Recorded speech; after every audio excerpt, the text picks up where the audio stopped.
Welcome to You Come Too, our Robert Frost birthday celebration. To start, I'd like to just frame this event.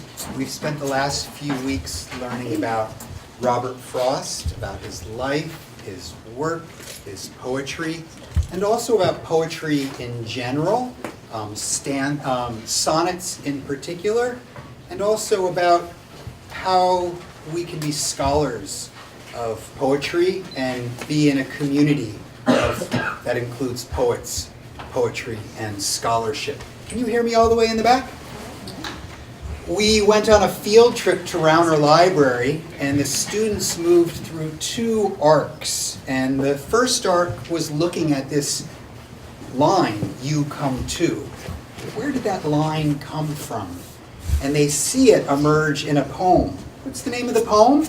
The Pasture. So they saw the pasture, handwritten manuscript.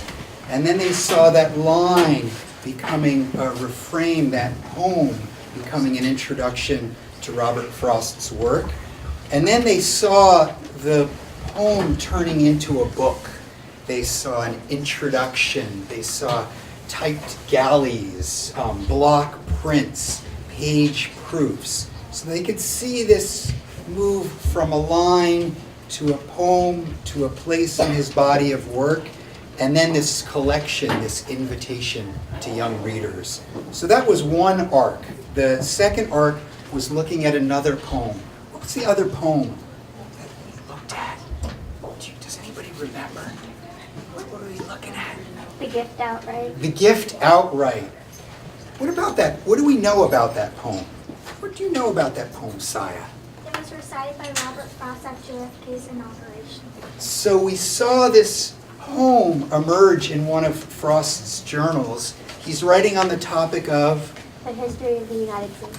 the history of the United States, and he's thinking about democracy, and they see this line in a journal, and then the line becoming a poem, that poem becoming something that's a crucial part of American history, and then inscribed on a medal and in a commemorative booklet from the inauguration. And finally, some of them were able to listen to Frost read that poem at Dartmouth and teach on it. So we started with working with Rauner Library. We brought in Mr. Gordon Clapp, who came and read for us. He spoke. What poem did you share with us? The Witch of Colossus. It was beautiful, talking about narrative poetry and dialogue and the sound of sense, Frost's speech, capturing the speech of common people and the language of truth in this poetry, beautiful poetry. And Jim Schley came last Friday. And what did you share with us, Jim? What did I share? Maxine, The Ovenbird. Yeah. So we've been reading poetry, we've been writing poetry, we've been analyzing poetry, and now we want to create a community event that values the arts and that values the place of arts in the practice of community. So it's Robert Frost's birthday. It's a time to celebrate. They've taken time to master the material. And now, as part of their character education, it's time to give it away, to share it, to celebrate, to share those poems and have them fly all the way to the very back row so people can hear you. All right?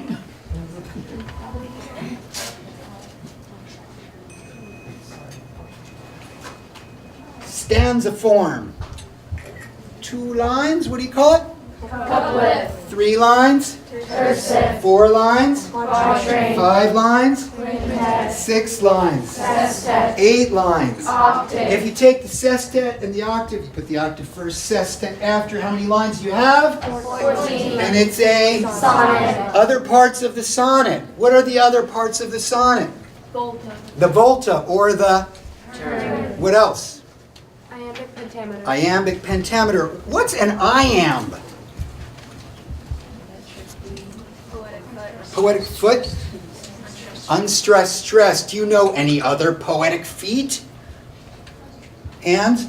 Show of hands? Yes? Anapest. Anapest. Fondy. Spondy. Dactyl. Dactyl. Iris. Others? Strokey. Trochee. Yeah, beautiful. We think about poetry and we think, oh, always shooting for the end rhyme. But there are other ways of creating music with your words. There are some figures of repetition. Do we know any figures of repetition? Yes? Anaphora. Anaphora, and what's that? The repetition at the beginning of the verse. So we might repeat the beginning of the line. Others? Epizeuxis. What's The epizeuxis? repetition of a word. What else do we have going? Epiphora. What's that? It's the repetition at the end of the line. You come too. You come too. Refrain. Refrain. I shan't be gone long. What is it? And then the next one? I shan't be gone long. And shan't, we took these two words and we pushed them together and we dropped a sound to control our meter. What's that called? Elision. Elision. Other figures of repetition. Parallel construction is what else? Sounds. Beginnings of words, inside of words. Yes. Alliteration. Alliteration at the head. Consonants. Consonants, repetition of a consonant sound. Assonance. Repetition of a vowel sound. What's changing of positions? Chiasmus. And the repeating of roots. Elliptical. Elliptiton. So they learn about poetics, about stanza, and about Frost. What can we share about the life of Robert Frost? One thing. Born March 26, 1874. Louder. His birthday is March 26, 1874. He was born in San Francisco, California. He moved to New Hampshire when his father died. His mother died in 1900. He and his wife Eleanor, or his soon-to-be wife Eleanor, were co-valedictorians at St. Lawrence High School.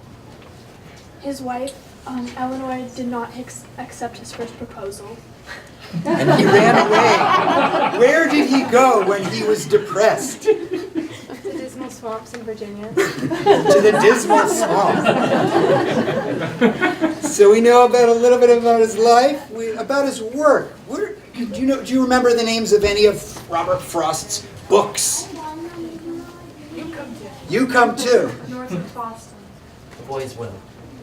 Dalton Interval. Albert Mystery. New Hampshire. West Running Brook. Steeplebush.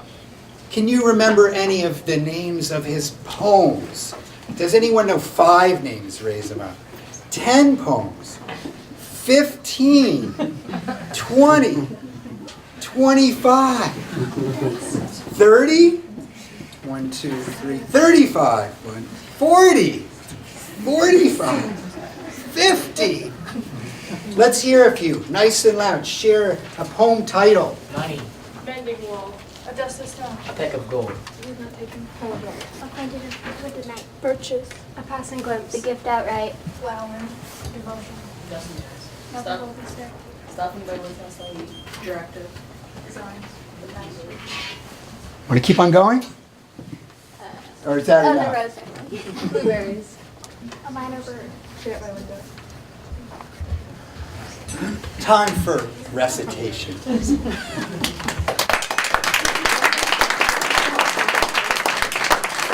shan't be gone long, you come too. You have your choice whether you're more comfortable here or here. I trust you. My name is Bronwyn Madan, and I'll be reciting The Pasture by Robert Frost. I'm going out to clean the pasture spring. I'll only stop to rake the leaves away, and wait to watch the water clear I may. I shan't be gone long, you come too. I'm going out to fetch the little calf that's standing by its mother. It's so young, it totters when she licks it with her tongue. I shan't be gone long, you come too.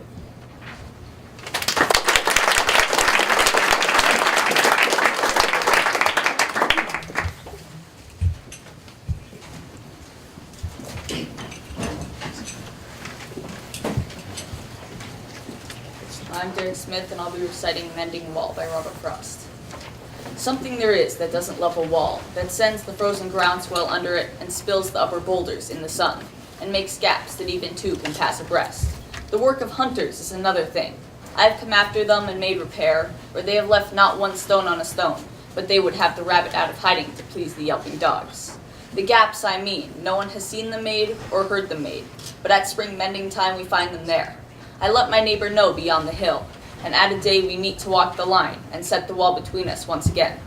We keep the wall between us as we go, to each the boulders that have fallen to each. Some are lobes and some so nearly balls, we need to use a spell to make them balance. Stay where you are until our backs are turned. We wear our fingers rough with handling them. Oh, just another kind of outdoor game. One on a side, it comes to little more. There where it is, we do not need the wall. He is all pine, and I am apple orchard. My apple trees will never get across to eat the cones under his pines, I tell him. He only says, good fences make good neighbors. Spring is the mischief in me, and I wonder if I could set a notion in his head. Why do they make good neighbors? Isn't it where there are cows? Here there are no cows. Before I built a wall, I'd asked to know what I was walling in or walling out, and to whom I was like to give offense. Something there is that doesn't love a wall that wants it down. I could say elves to him, but it's not elves exactly, and I'd rather he said it for himself. I see him there, bringing a stone grasped firmly by the top in each hand, like an old stone savage armed. He moves in darkness, as it seems to me, not of woods only, or the shades of trees. He will not go behind his father's saying, and he likes having thought of it so well. He says again, good fences make good neighbors.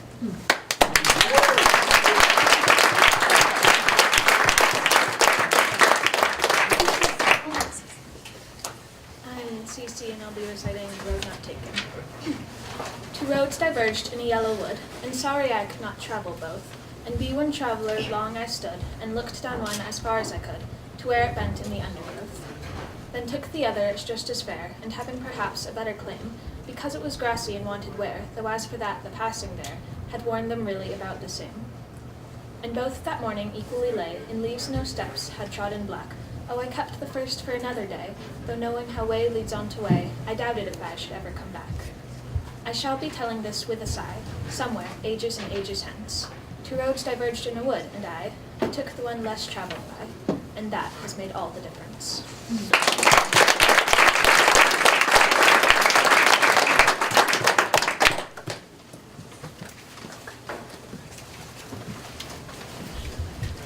Hi, I'm Kirk, and I'll be reciting The Telephone. When I was as far as I could walk from here today, there was an hour all still when, leaning my head against a flower, I heard you speak. Don't say I didn't, for I heard you. You spoke from the flower on the windowsill. Do you remember what it was you thought do you remember what it was you said?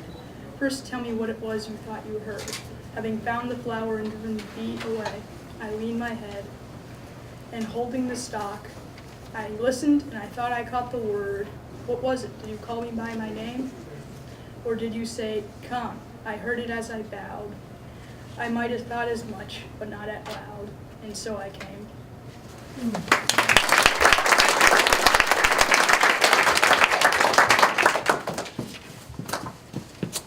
My name is Maxine, and I will be reciting Hyla Brook. By June our brooks run out of song and speed.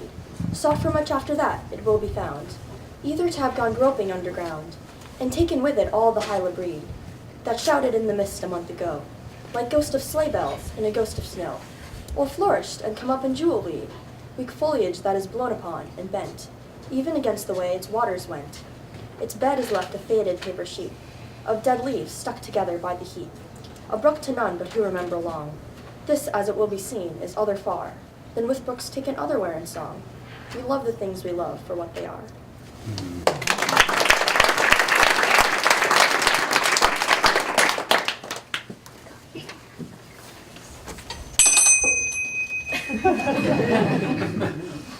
I'm Eden Ann Bauer, and I will be reciting Birches by Robert Frost.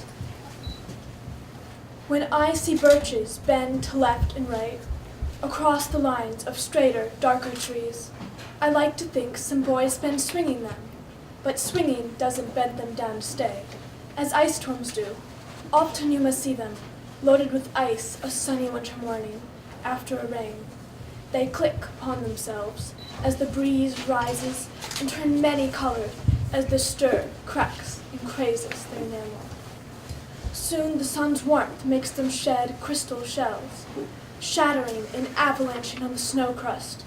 Such heaps of broken glass to sweep away, you'd think the inner dome of heaven had fallen.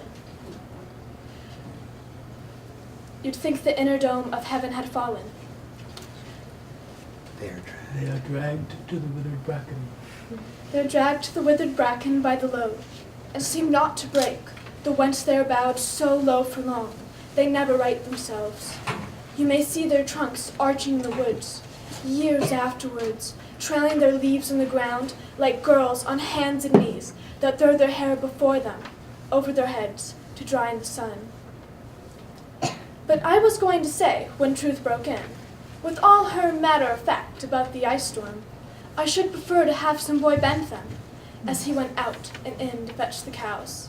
Some boy too far from town to learn baseball, whose only play was what he found himself, summer or winter, and could play alone.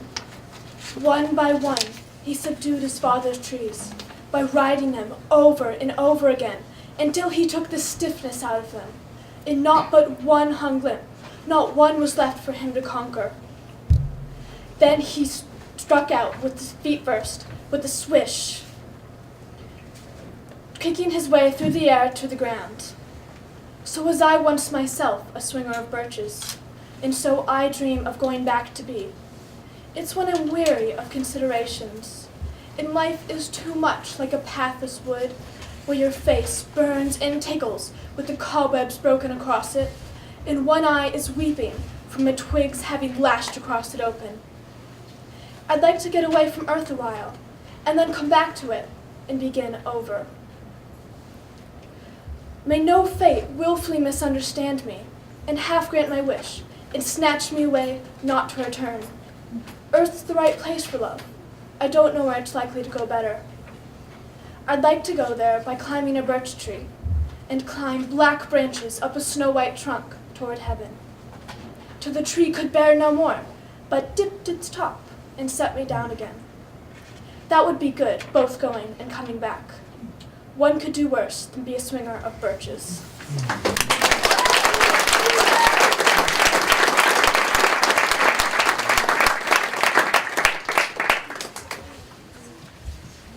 My name is Daniel Giacacci, and I will be reciting Fire and Ice by Robert Frost. Some say the world will end in fire. Some say in ice. From what I've tasted of desire, I hold with those who favor fire. But if it had to perish twice, I think I know enough of hate to say that for destruction, ice is also great and would suffice.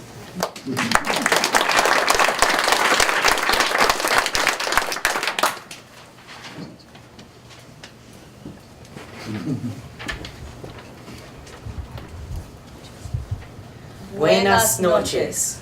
Hola, Lester, ¿cómo estás? Muy bien, ¿y tú dan? Muy bien, gracias. ¿Quién es Robert Frost? Robert Frost es un poeta famoso. ¿Dónde nace Robert Frost? Robert Frost nace en San Francisco, California. ¿Cuándo nace Robert Frost? Robert Frost nace en marzo 27 de 1874. ¿Cómo se llaman los padres de Robert Frost? Se llaman Isabel Moody y William Prescott Frost. ¿Cómo se llaman los hermanos y hermanas de Robert Frost? La hermana se llama Jeannie Frost. ¿En qué trabajan los padres de Robert Frost? Isabel Moody trabaja en su casa. Ella es ama de casa. William Frost es un profesor, un editor. ¿Dónde estudia Robert Frost? Robert estudia en Dartmouth y Harvard. ¿Qué estudia Robert Frost? Robert Frost estudia literatura.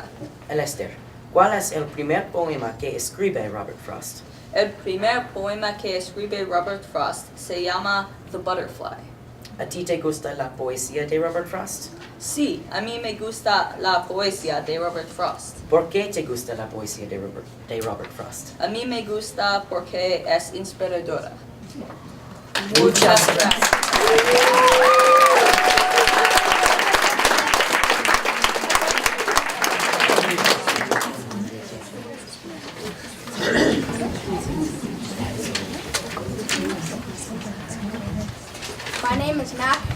be reciting Nothing Gold Can Stay by Robert Frost. Nature's first green is gold, her hardest hue to hold. Her early leaves a flower, but only so an hour. The leaf subsides to leaf, so Eden sank to grief. So dawn goes down to day, nothing gold can stay.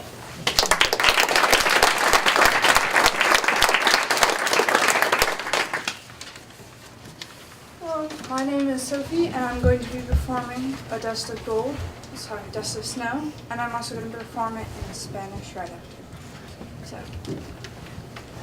the way a crow shook down on me, the dust of snow from a hemlock tree, has given my heart a change of mood, and saved some part of a day I had rude.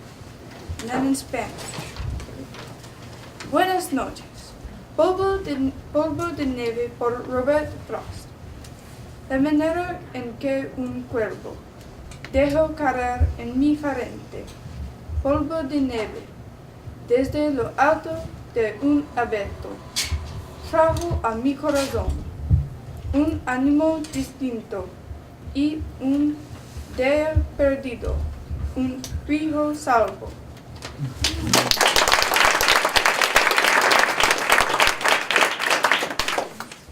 Hello, my name is Anna Testor, and I will be reciting Walking Through the Woods on a Snowy Evening. Whose woods these are, I think I know. His house is in the village, though. He will not see me stopping here to watch his woods fill up with snow. My little horse must think and queer to stop without a farmhouse near, between the woods and frozen lake, the darkest evening of the year. He gives his harness bells a shake to ask if there is some mistake. The only other sounds the sweep of easy wind and downy flake. These woods are lovely, dark and deep, but I have promises to keep, and miles to go before I sleep, and miles to go before I sleep.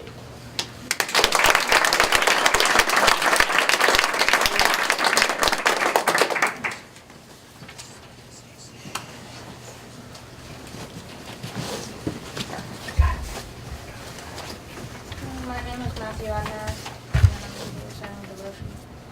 The heart can think of no devotion greater than being shore to ocean, holding the curve of one position, counting an endless repetition.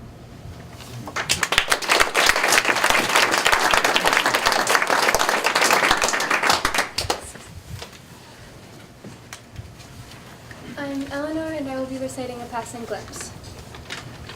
I often see flowers from a passing car that are gone before I can tell what they are. I want to get out of the train and go back to see what they were beside the track. I name all the flowers I'm sure they weren't. Not fireweed, loving where woods have burned. Not bluebells gracing a tunnel mouth. Not lupin, living on sand and drought. Was something brushed across my mind that no one on earth will ever find? Heaven gives its glimpses only to those in no position to look too close.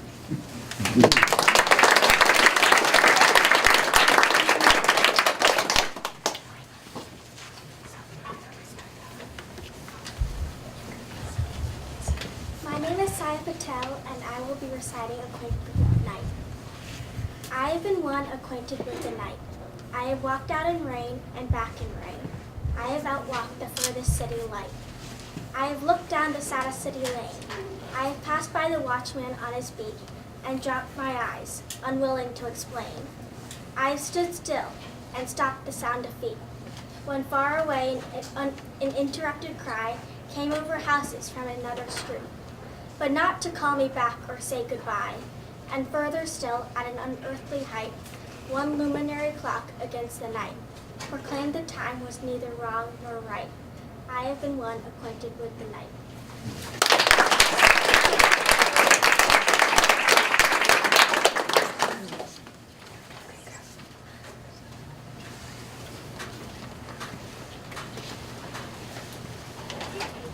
My name is Alex, and I'll be reciting Dust in the Eyes.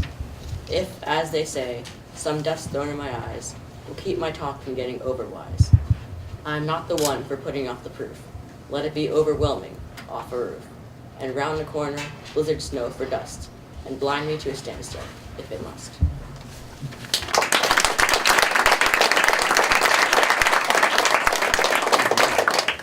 I'm cold. Cole, and I'll be reciting money. Never ask of money spent, where the spender thinks it went. Nobody was ever meant to remember or invent what he did with every cent.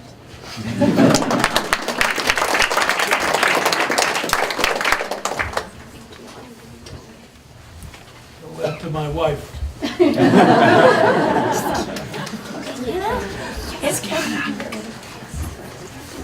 I'm Kiana, and I will be reciting design.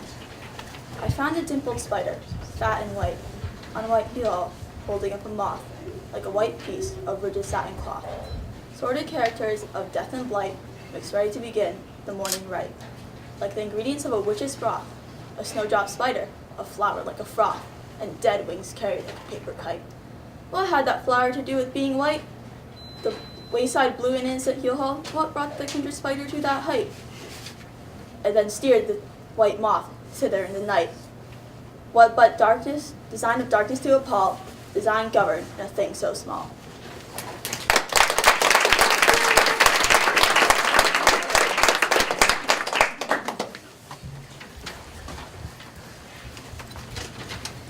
I'm Liana Lansigan, and I will be reciting The Gift Outright. The land was ours, before we were the land's. She was our land, more than 100 years, before we were her people. She was ours, in Massachusetts, in Virginia, but we were still England's, still colonials, possessed by what we were still unpossessed by, possessing by what we now no more possess.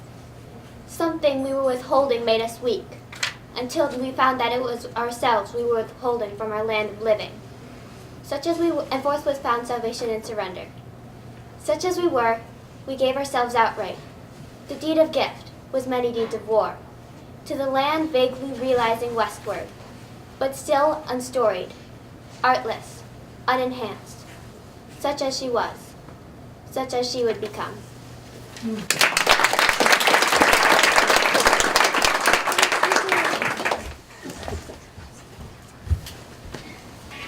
My name is Benton, and I will be reciting Directive.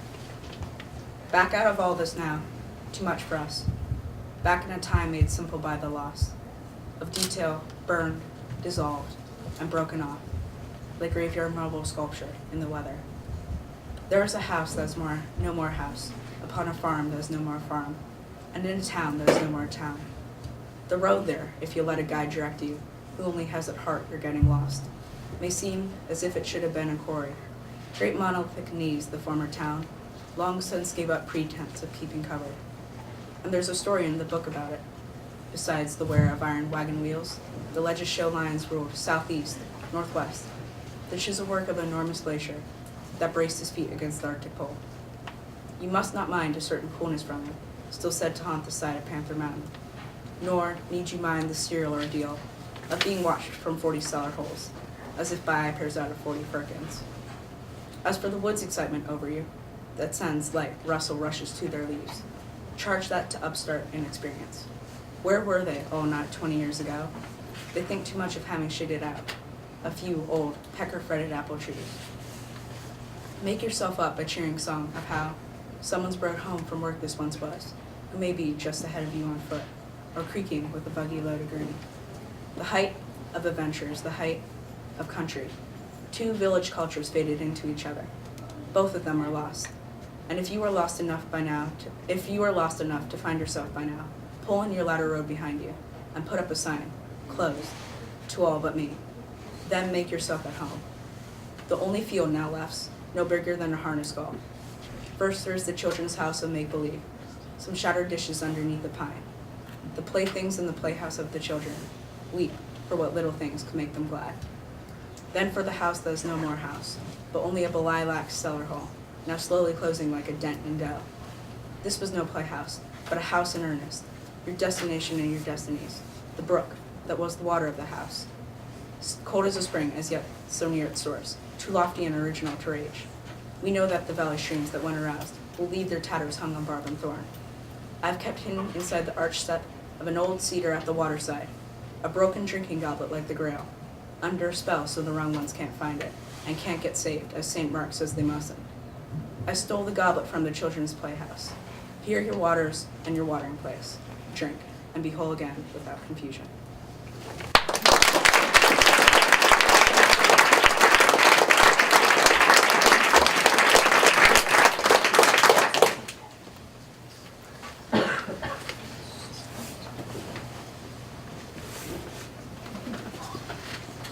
I'm Eleanor Konings, and I will be reciting The Rose Family by Robert Frost, obviously.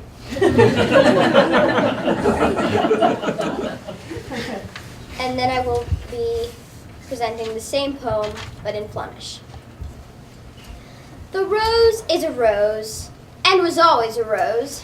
But the theory now goes that the apple's a rose, and the pear is, and so is the plum, I suppose. The deer only knows what will next prove a rose. You, of course, are a rose, but were always a rose. Het roos was een roos en was altijd een roos. Maar de theorie nu gaat dat de appel is een roos en de peer is dus ook de plum. Ik denk. De beste weten alleen wat nog een roos gaat zijn. Jij zijn allemaal rozen, maar waren altijd rozen.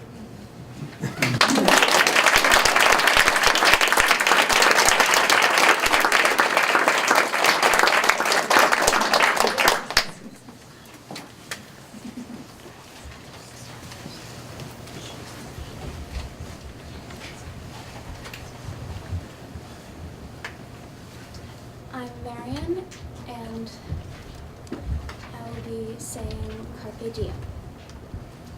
Age saw two quiet children go loving by at twilight, who knew not whether homeward or outward from the village, or chimes were ringing churchward. He waited, they were strangers, till they were out of hearing, to bid them both be happy, happy, happy, and seize the day of pleasure. The age-long theme is ages. 'Twas age imposed on poems, there gather roses burden, to warn against the danger that overtaken lovers, from being overflooded with happiness, should have it, and yet not know they have it. But bid life seize the present? It is less in the present than in the future, always, and less in both together than in the past. The present is too much for the senses, too crowded, too confusing, too present to imagine.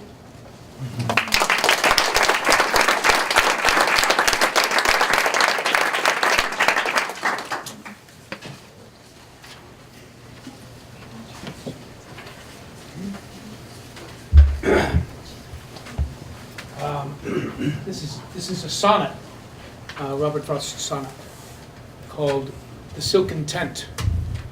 She is, as in a field, a silken tent at midday, when a sunny summer breeze has dried the dew, and all its ropes relent, so that in guise it gently sways at ease, and its supporting central cedar pole, that is its pinnacle to heavenward and signifies the sureness of the soul, seems to owe naught to any single cord, but strictly held by none, is loosely bound by countless silken ties of love and thought, to everything on earth to compass round. And only by one's going slightly taught in the capriciousness of summer air is of the slightest bondage made aware.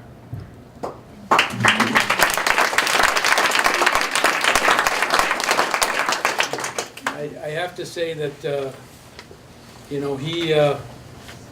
never actually earned a college degree, as he said. He said, "I never earned a degree. I had many bestowed upon me." He said, "I had 26 of them before President Dickey of Dartmouth awarded me a second one from there." I had so many doctoral hoods I didn't know what to do with them. But you can't throw them away, and you wouldn't want to wear them to the post office.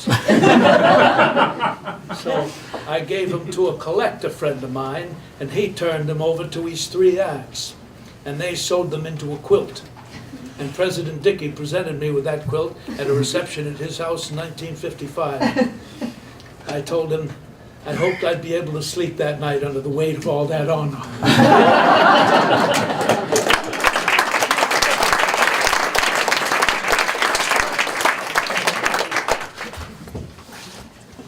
As Steve mentioned, I'm Jim Schley, and I have a favorite which you've already heard, the Dust of Snow. And yeah, I realize it's kind of like carrying around a favorite pebble in your pocket if there's a poem that you really love. And Robert Frost never read a poem or recited. He always said he said it. So I'm going to say you this poem once, and then you're going to say it with me. We'll do it line by line. And there's a couple of things I really love about it, partly because it gets exactly right the particular kind of ornery mischief of prose.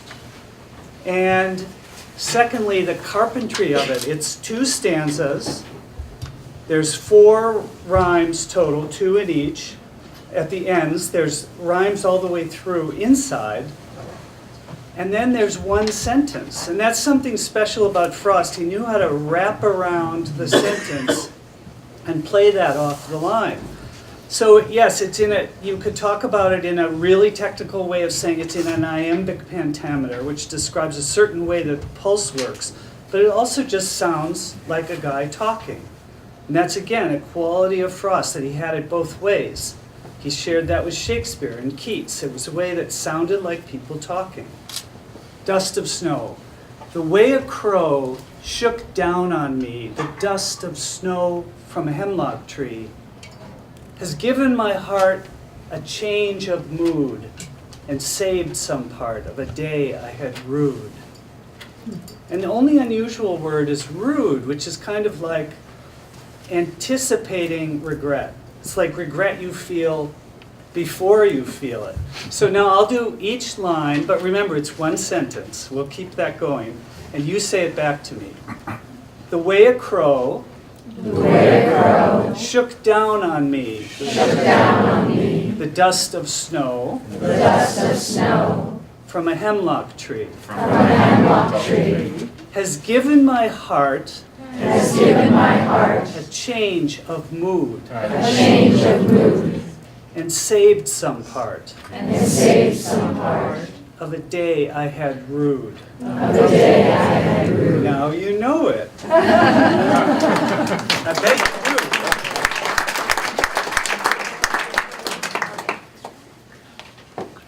Do we have brave guests who've brought poems to share?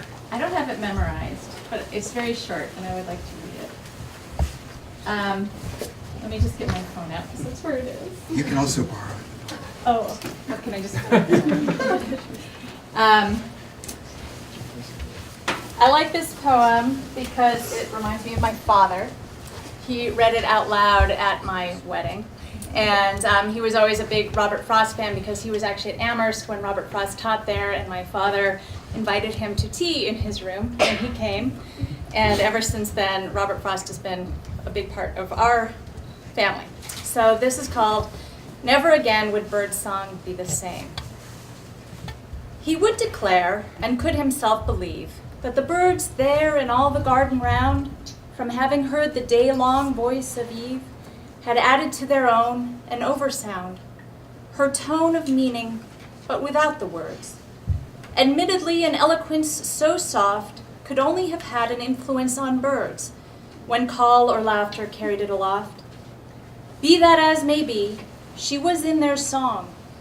Moreover, her voice upon their voices crossed had now persisted in the woods so long that probably it never would be lost.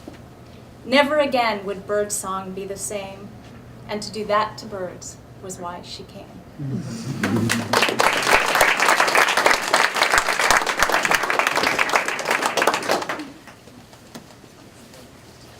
I will recite a poem called Plowman by Robert Frost. And plowmen say to plow the snow, they cannot mean to plant it now. Unless in bitterness to mock at having cultivated rock.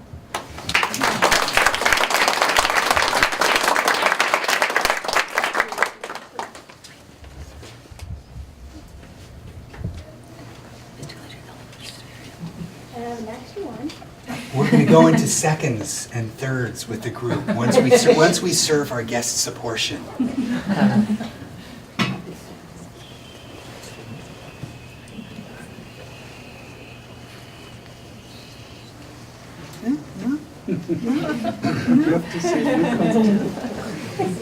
I shan't be gone long. You come too.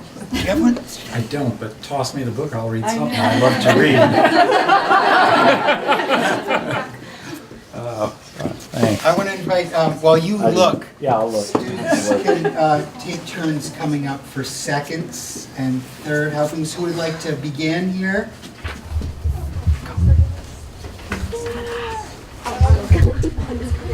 I'll be reciting Fire and Ice.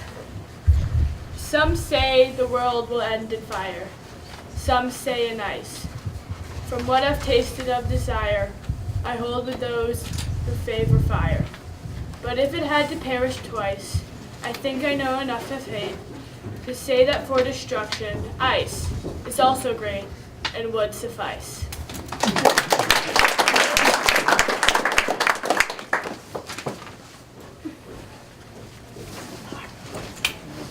This is Lodged by Robert Frost. The rain to the wind said, "You push, and I'll pelt." They so smote the garden bed that the flowers actually knelt and lay lodged, though not dead. I know how the flowers felt.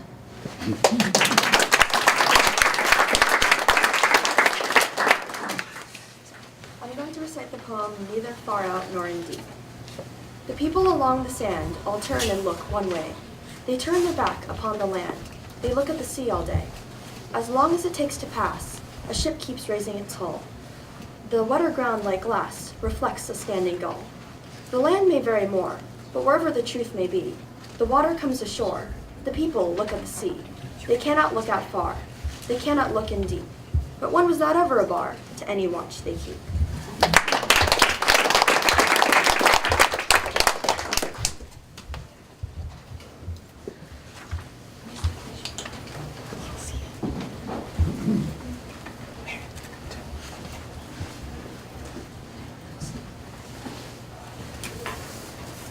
Stopping in the woods on a snowy evening.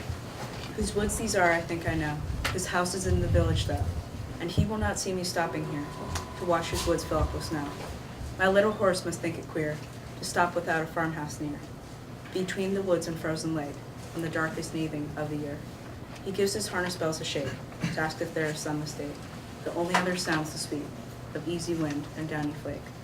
The woods are lovely, dark and deep, but I have promises to keep, and miles to go before I sleep, and miles to go before I sleep.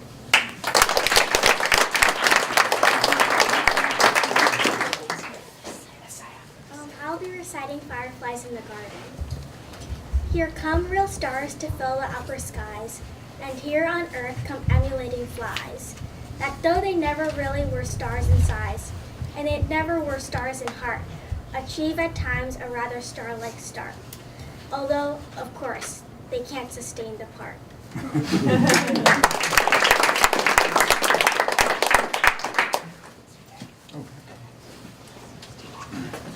Oh, I just plucked one out of this book.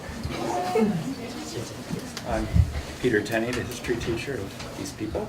And, I've never seen this Frost poem before, but it's so Frost-like. I have to read it. She is as in a field a silken tent, at midday when a sunny summer breeze has dried the dew and all its ropes relent, so that in guise it gently sways at ease. And its supporting central cedar pole that is its pinnacle to heavenward and signifies the sureness of the soul, seems to owe naught to any single cord, but strictly held by none, is loosely bound by countless silken ties of love and thought to everything on earth the compass round, and only by one's going slightly taut in the capriciousness of summer air is of the slightest bondage made aware.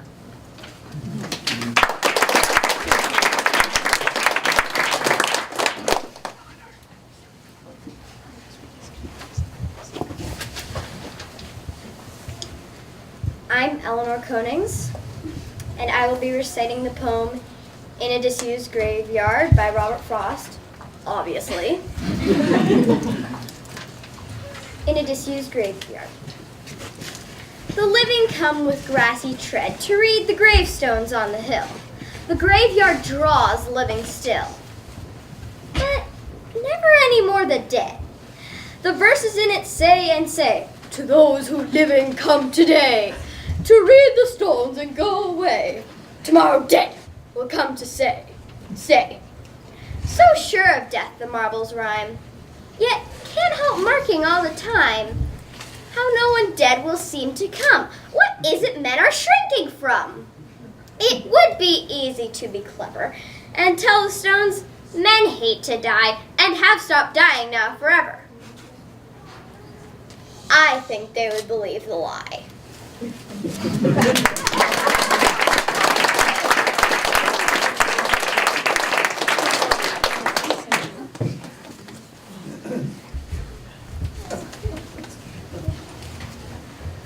Stars, how countlessly they congregate o'er all tumultuous snow, that flows in shapes as tall as trees when wintry winds do blow. As with a keenness for our fate, our faltering few steps on, to white rest and a place of rest, invisible at dawn. And yet, with neither love nor hate, those stars like some snow white, Minerva's snow white marble eyes, without the gift of sight.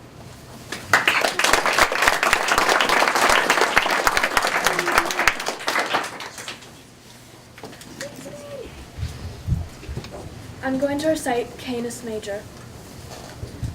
The great overdog, that heavenly beast, with a star in one eye, gives a leap in the east. He walks upright all the way to the west, and never once drops on his haunches to rest. I'm an underdog, but tonight I will bark with the great overdog who romps through the dark.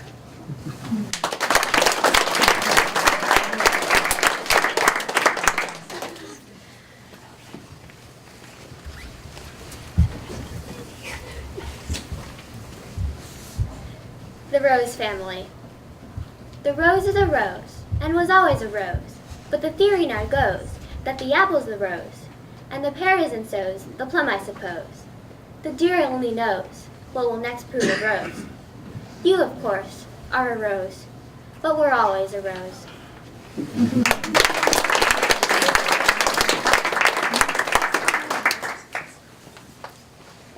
Brave guests. I have a favorite, if I can find it. I'll be brave. But if I can't, I can't. There's an index for me. Look in the index. I did find it. Now I just need a pair of glasses. But I'm gonna read this one because Which prescription? These will work. Jim's will A work. community shares a sense of vision. I'll feel a little more poetical. This one was set to music by Randall Thompson, and I got to learn the piano score. And then I came to the first rehearsal and played it and cried because it was so beautiful. So I love this poem. Take something like a star. O star, the fairest one in sight, we grant your loftiness the right to some obscurity of cloud. It will not do to say of night, since dark is what brings out your light. Some mystery becomes the proud. But to be wholly taciturn in your reserve is not allowed. Say something to us we can learn by heart, and when alone, repeat. Say something, and it says, I burn. But say with what degree of heat? Talk Fahrenheit, talk centigrade. Use language we can comprehend. Tell us what elements you blend. It gives us strangely little aid, but does tell something in the end. And steadfast as Keats' eremite, not even stooping from its sphere, it asks a little of us here. It asks of us a certain height, So when at times the mob is swayed to carry praise or blame too far, we may take something like a star to stay our minds on and be stayed.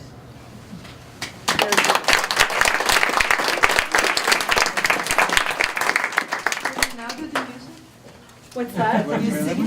I could, but it would just be disgraceful. It's a beautiful setting, though. Quick one.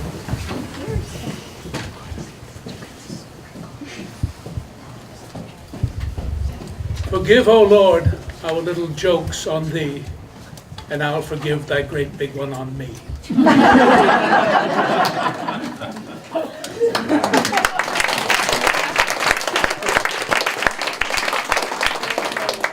We're on the home stretch. Here we go. I just want to say, most students probably memorize 3, 4, 5 poems, but we also have other 6, 7, 8, 10. Last year, we had a student memorize 13. I think this year we may have a student who's memorized 16 poems by Robert Frost during this unit. And then we have lines, 100 lines, 150 lines, over 200 lines. Share with us, Benton. Sand dunes. Sea waves are green and wet, but up from where they die rise others vaster yet, and those are brown and dry. They are the sea made land, to come at the fisher town, and to bury in the solid sand the men she could not drown. She may know the cove and cape, but she knows not mankind, and by every change of shape she hopes to cut off mine. Men left her a ship to sink, they can leave her a hut as well, and to be but more free to think for the one more cast-off shell.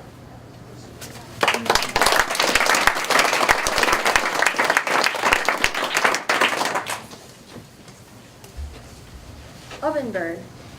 There is a singer everyone has heard, loud, a midsummer and mid-wood bird, who makes the solid tree trunk strong again.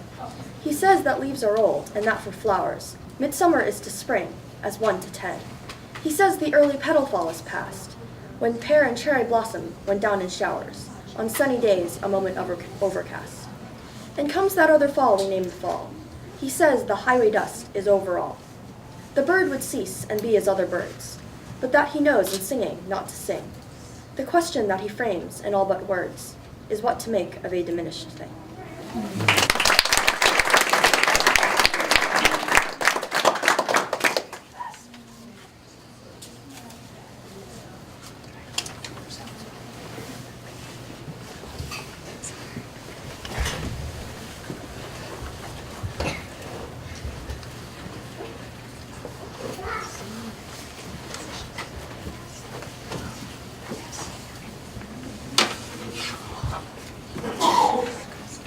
Seventh graders, please rise.